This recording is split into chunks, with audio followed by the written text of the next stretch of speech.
Yo, what is up, YouTube? It's your boy Julian, and I'm back with another video. Today I'm going to be reacting to Eminem's first ever video interview, 1998. So I want to give a shout out to Lily Winter 9986, who requested this video. So shout out to you. And before we get into this video, make sure you like, comment, subscribe to the channel, and we're going to get straight into it. Let's go.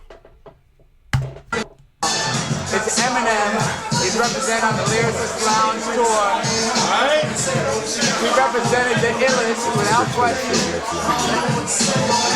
We're chilling here at some bar in downtown Boston. The man from Detroit is here. I got a couple of questions which everyone's gonna want to know. You just don't give a fuck. Everyone's gonna want to know. Yo, that's for everybody who don't give a fuck. That's for everybody who don't like my shit. That's for everybody who tries to test me. That's for every time I gotta go through some dumb bullshit. That's for everything. That's for everybody. Alright? You know? Alright. That's me. My question, everyone's been asking, when is the album dropping? So, we're gonna ask Eminem when the album's dropping at. Next year! Alright. Who's Eminem? I'm Slim Shady right now. Yeah. Alright. You know? I'm saying that. Nah. Shady, when's the album gonna be dropping? Because the LP snippet's already out. Everyone's asking me to dump the snippet tape for them, so. I'll break it down for you like this.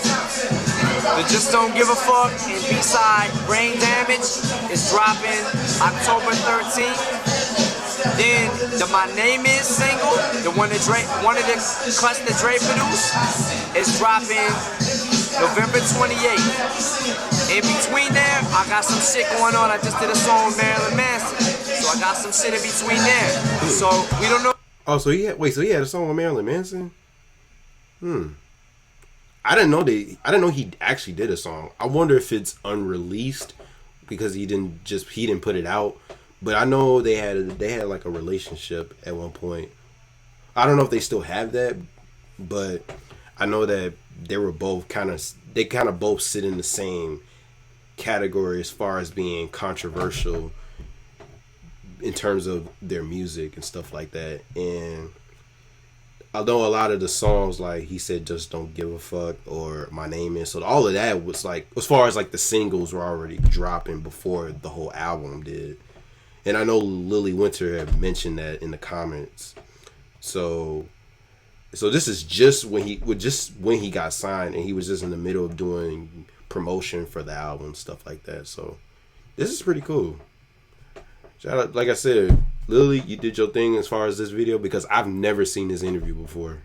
I don't know if they're gonna drop that. I don't know what the deal is with that, but the full-length LP is coming at the beginning of January. Alright, so I might have like a month hiatus to see how the second single does. The first single is like some underground shit, you know what I mean? You gotta start from the bottom up. I love the underground, that's where I came from, that's where I started from, you know? So, Hey, I got another question. The first time I listened to just the two of us, I was like, what is this? And then the second time I heard it was, I realized what the lyrics were saying. You want to explain a little bit about just the two of us? oh, just the two of us? That's a song about my daughter. Who, Haley, right? Yeah. I'm making my daughter famous. My little girls, it's almost a true story. Anybody out there that's got babies' mothers that are bitches, you know what I'm talking about. Anybody out there who can relate to that shit, that's real. That's some real shit. And instead of me killing that bitch, all I'm saying, excuse my language, instead of me killing that bitch, all I'm doing is put my personal feelings on wax. And I've been through a lot of bullshit, and I just put like my personal life. I didn't want to put all of it, you know what I mean? People don't need to know a lot about my personal life and what's going on with me.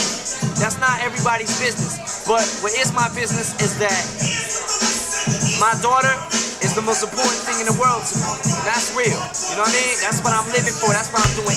Man, I can't think of any other celebrity or entertainer that loves hard for his kids, his or her kids. Man, when I tell you Eminem loves the heck out of Haley, y'all don't know. Like, he talks about her a lot. Like, especially early on in his career. Like, if the people that don't know, like, it was almost at a point where you kind of grew up with her. Like, for those who grew up with Eminem since day one, you also not only grew up with him, but also with Haley and his other kids. Talk about growth and timing. Moving so fast. Sheesh. Everything for it. That's all of this rap shit, everything that I do is for my little girl. Send her to college, make sure she got the best life possible. So, you know what I mean? That song is about. And he did that. Accomplished that to the fullest. And now Haley about to be a mom soon. It's crazy, man. I'm gonna tell you right now, her son is gonna have a bunch of stories that are gonna be told by Eminem as a grandfather. And he's gonna have all the videos, footage, not only the raw story from his perspective, but also all the other all these old video footage from interviews, from MTV, etc. He's gonna be in for a treat. Me expressing my love for my daughter, but at the same time expressing hatred for my baby's mother. And that's some real shit. I don't know if anybody has ever really flipped it like that, and I didn't even mean to flip it like that. I was just putting my feelings on what I was angry. And I felt like at one time in my life, not just one time in my life, a few times in my life, I really felt like doing that shit. You know what I mean? So instead of me doing it, I put it on wax. I just express my personal feelings on wax. You know what I mean? I got another question. Underground Hip Hop wants to ask, how did you meet up with Dr. Dre? You're like straight from the underground, and Dr. Dre's been around in the hip hop scene for a long time. I'll tell you what happened. I'm sure a lot of people ask you that, but I'm sure people out there want to know. A lot of people ask me, but this is what happened. This is the deal. I did a thing last year. It was Windy Days. The rap coalition she put together, it was called the Rap Olympics. Wendy Day works for the Rap Coalition. She put together this event, it was called the Rap Coalition. And it was a bunch of MCs, signed and unsigned artists, that it was a big battle or whatever. And I had taken second place in that. And I took second place, and it was some bullshit. But I took second place, crowd, favoritism, some favoritism bullshit. But I won't even expand on that anymore.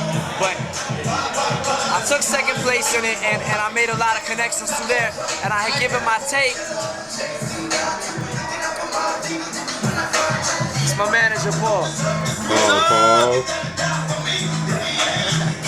Yeah, he's always got a lot of smart shit to Paul say. Bunyan. Paul Bunyan. No. Tall gunman.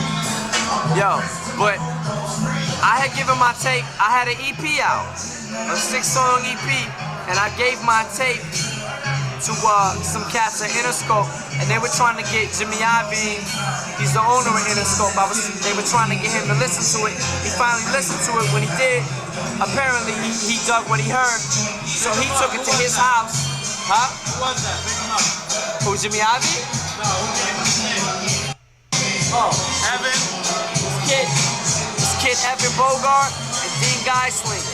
They gave him the tape, and they were like, I don't know, Jimmy listened to this or whatever. But then Jimmy took it to his house, and he played it for Dre.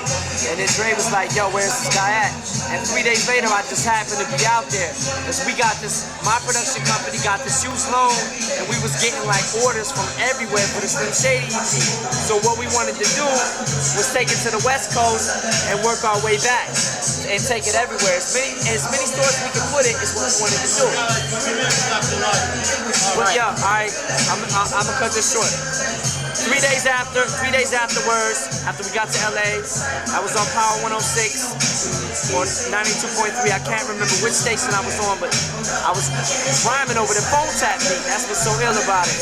And Dre was coming home in his car, and he heard listening to it, and then he called up to the station and got a hotel room number. However he did it, We had a meeting with Interscope the next day, and it was all butter from there.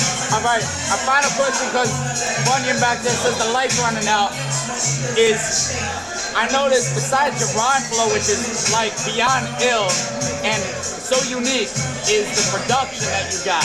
Your production is ill, and I know Dre's not the only one doing beats for you. Like every joint that's come out, the beat is perfect with your flow. So I guess, can you elaborate on who's doing some production? I have a lot of shit to do with that.